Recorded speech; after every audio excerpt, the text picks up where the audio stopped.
up in the Kentucky Derby. It's almost always, the first time you meet someone is, have you ever won the Kentucky Derby? And, it's great to be able to answer that yes. When you're walking over there with the horses and you kind of take a look at the intensity of, 150,000 people and just they're kind of hovering over the top of you as you walk over there.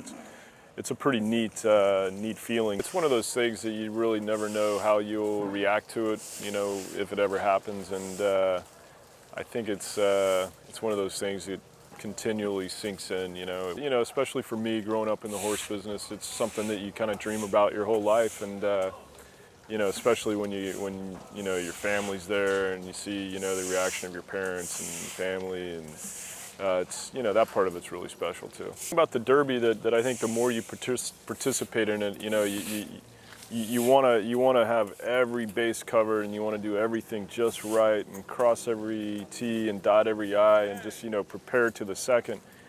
And yet there's so many things that are just completely out of your control that no matter how good of a job you do, it might not be meant to happen. And in Super Saber's case, everything was perfect for him. He had such a good 3 weeks from the Arkansas Derby to the Kentucky Derby, and he worked great on a sloppy track, and Calvin gave him a beautiful ride, and he caught a racetrack that he loved. And so there's so many things that sometimes you just can't control, that maybe it's going to happen or it's not going to happen no matter what you do. And in his case, it was just, everything was lined up the right way.